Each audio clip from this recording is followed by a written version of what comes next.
Bismillahirrahmanirrahim. Assalamualaikum warahmatullahi wabarakatuh.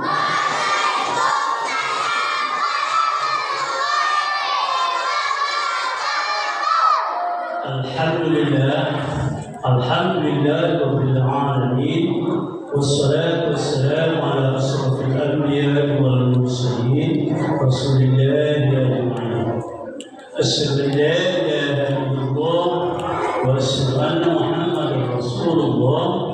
Allahumma shalli ala sayyidina Muhammad wa ala ali sayyidina Muhammad. Bapak-bapak, ibu-ibu, saudara-saudara, kaum muslim dan muslimat sekalian. Pertama dan utama sekali, mari kita panjatkan puji syukur kita kehadirat Allah Subhanahu wa taala. Semoga dengan adanya kita memanjatkan puji syukur kita kehadirat Allah Subhanahu wa taala, kita menjadi hamba-hambanya yang pandai bersyukur. Kemudian salawat dan salam kita tujukan kepada junjungan kita Nabi besar Muhammad sallallahu alaihi wasallam. Dengan ucapan Allahumma shalli ala sayyidina Muhammad wa ala ali sayyidina Muhammad. Bapak-bapak, ibu-ibu, saudara-saudara, kaum muslimin dan muslimat yang hadir pada malam ini, judul yang akan kita bahas pada malam ini adalah cara menjaga akidah anak Gen Z.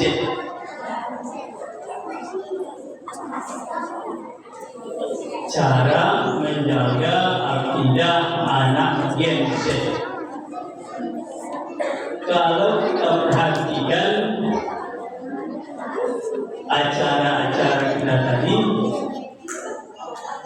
itu kita tidak kenal dengan Gen Z itu. Gen Z itu adalah generasi di mana akidahnya sudah dan akan berbaur dengan kemodernisasi. Artinya apa? Rusaknya akidah generasi Z tadi diakibatkan oleh globalisasi, modernisasi dunia sekarang ini. Banyak untuk meluruskan. Mari kita ambil definisinya. Generasi Z, ini bagian yang mencatat nih, adalah generasi yang lahir di era digital yang dipengaruhi oleh media sosial. Kemudian diinovasi oleh teknologi. Nah, itu dia generasi Z ini. Jadi kalau kita tengok yang dimaksud dengan generasi Z itu, ini adalah para remaja.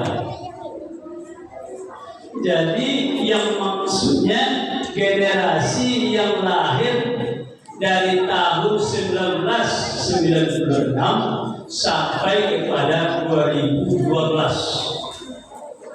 Kalau kita analisa, ini adalah generasi yang termasuk kepada remaja. Itu pengertiannya. Kemudian dasar daripada pengkajian kita malam ini kita ambil dari surat Al-Isra, surat yang ke-17 ayat yang ke-9.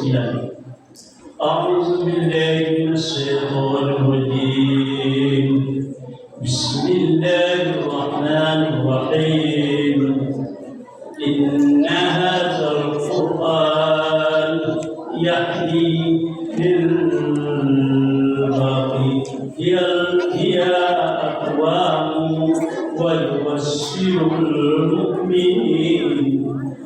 الذين يعملون الصالحات أن لهم أجرا كبيرا. Sesungguhnya Al-Quran ini memberi petunjuk ke jalan yang paling lurus dan memberi kabar gembira kepada orang-orang mukmin yang mengerjakan kebajikan bahwa bagi mereka ada pahala yang sangat besar. Jadi kalau kita bisa membina generasi Z tadi, itu kita dapat pahala yang besar. Amalan kita itu termasuk kepada amalia yang dikatakan kepada amalan yang soleh. Bapak-bapak, ibu, saudara-saudara, kaum muslimin dan muslimat sekalian, ada beberapa cara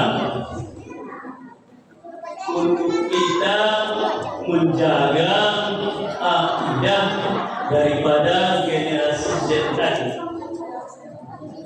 Cara yang pertama adalah menanamkan nilai-nilai akidah melalui pendidikan agama yang berkesinambungan. Ini cara yang pertama. Kalau kita tengok perjalanan sejarah pendidikan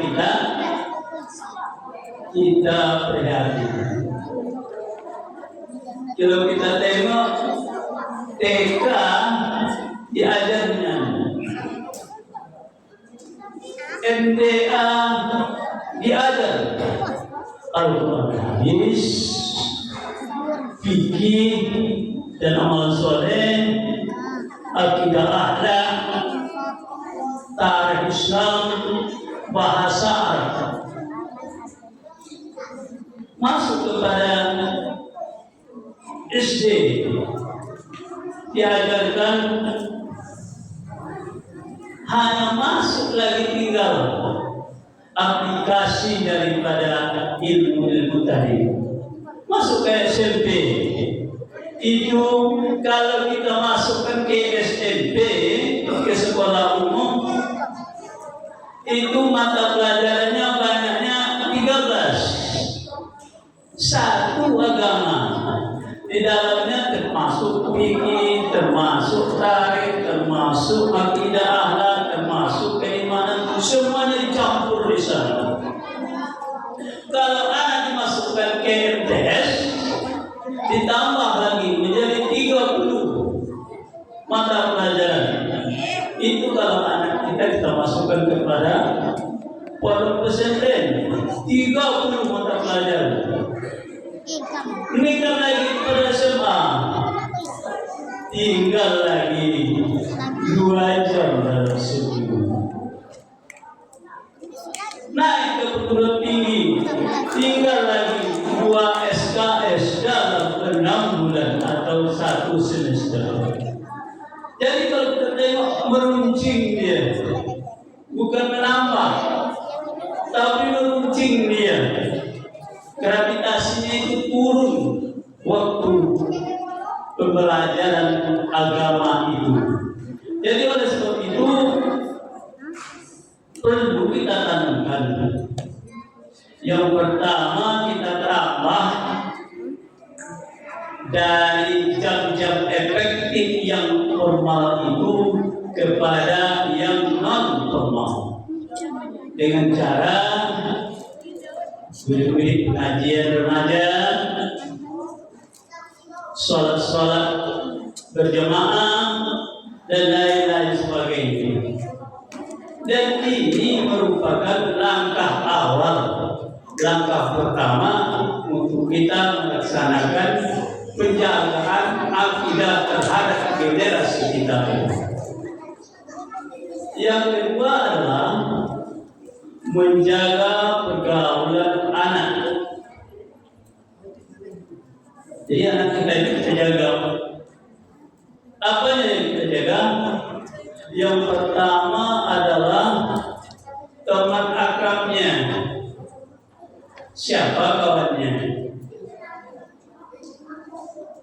Yang kedua, kita jaga media sosialnya. Jadi kita tengok sekali sehari, kita tengok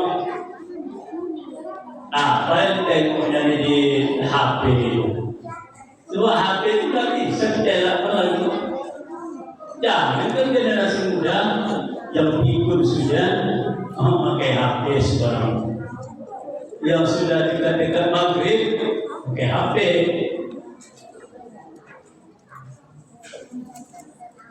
Kemudian kita perhatikan juga yang keempat. Yang keempat ini merupakan pokok, ya, pokok kajian kita pada malam ini, yaitu menanamkan kecintaan kepada Al-Quranul Karim dan Sunnah Rasulullah SAW. Kalau anak-anak kita, kalau generasi remaja kita tidak mencintai Al-Quranul Karim, maka bersiap-siaplah. Yang pertama, kehilangan arah daripada hidupnya. Tidak ada arah hidup anak-anak kita. Kenapa? Karena dia hilang petunjuknya. Yang kedua adalah hilang makna hidupnya. Makna hidupnya di sini artinya anak itu berpoya-poya, tidak lagi tahu susah dan senang orang tuanya. Dia hidup dengan di dunianya sendiri. Oleh sebab itu, inilah yang disebut oleh Rasulullah, oleh Al-Quran tadi. Sesungguhnya Al-Quran itu memberi petunjuk ke jalan yang paling lurus dan memberi kabar gembira kepada orang mukmin yang mengerjakan kebajikan, bahwa bagi mereka ada pahala yang sangat besar. Jadi Al-Quran Karim itu kita jadikan dia petunjuk, kita jadikan dia pedoman, jadikan dia sebagai amalnya dunia kita dan akhirat kita. Dalam salah satu hadis Rasulullah SAW, Iqra'ul Quran fa innahu ya'ti bi yaumil qiyamah syafi'an li ashabihi. Bacalah Al-Quran, maka sesungguhnya Al-Quran itu menjadi syafaat di hari akhirat. Jadi tidak hanya mengisi waktu remaja, waktu di dunia saja, tapi di akhirat kita mendapat syafaat daripada pengamalan, pembacaan, serta penganalisan dari Al-Quran itu sendiri. Bapak-bapak, ibu, saudara-saudara, kaum muslim dan muslimat sekalian, jika makna hidup ini telah hilang, itu yang akan terjadi adalah yang pertama, penurunan moralitas. Kita tengok sekarang kan ada geng-geng motor dulu. Kita tengok lagi ada yang penipu, pembohong. Semua ini adalah akibat daripada tidak mengamalkan Al-Quran. Yang ketiga adalah meningkatnya radikalisme. Apa kata orang, iya pula katanya. Apa yang buat orang itu buat pula katanya. Jadi makmur, jadi peniru, tetapi dia tidak punya dasar tentang apa yang dia lakukan itu. Kenapa? Karena Al-Quran tak lagi menjadi petunjuk buatnya. Langkah berikutnya adalah kita sebagai orang tua harus bisa menjadi teladan bagi anak-anak kita. Teladan bagi perkataan, teladan bagi perbuatan. Bagi perkataan tidak lagi kita berbicara senono, berbicara laut, berkata kasar, tetapi sebaliknya lembut, menawan, senang hati kita. Sementara perbuatan kita tidak berlaku kasar kepada anak kita itu. Tapi walaupun bagaimanapun anak tetap anak kita. Kita sayangi dia, kita santuni dia, tidak kita berlaku kasar kepadanya. Inilah yang dikatakan oleh Rasulullah SAW dengan hadis yang disampaikan oleh Aisyah radhiyallahu anha, katanya Aisyah radhiyallahu anha qala Rasulullah sallallahu alaihi wasallam khairukum li ahli wa ana khairukum li ahli.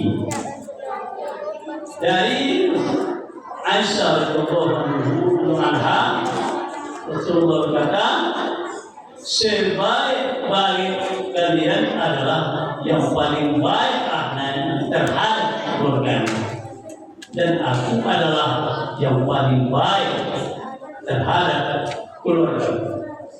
Jadi kebaikan itu kita mulai daripada diri, keluarga, dan lingkungan kita. Terakhir, jika kita telah melaksanakan pendidikan di keluarga, pendidikan di lingkungan, pendidikan agama Islam di masjid dan musola, maka insya Allah masuklah kepada acara yang ketiga, yaitu dengan cara menjaga lingkungan di mana kita berada.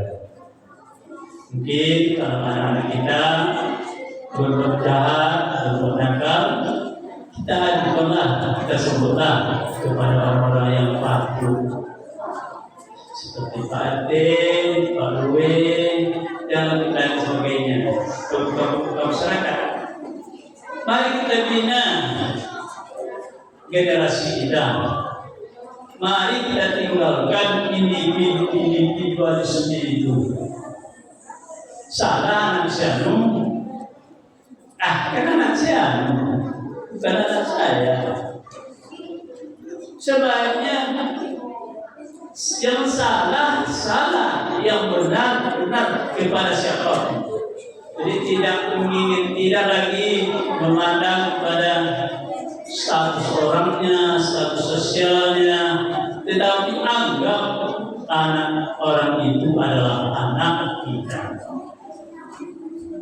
Kalau semuanya itu kita laksanakan, insya Allah akidah bisa terjaga untuk generasi-generasi kita yang pada saat sekarang ini sudah dirusak oleh media sosial dan globalisasi, modernisasi yang tidak berdasarkan kepada Al-Quran. Bapak-bapak, ibu, saudara-saudara, kaum muslimin sekalian, agaknya itu yang bisa saya sampaikan pada malam ini sebagai oleh-oleh silaturahmi kita dengan tetangga. Sekian, terima kasih. Assalamualaikum warahmatullahi wabarakatuh.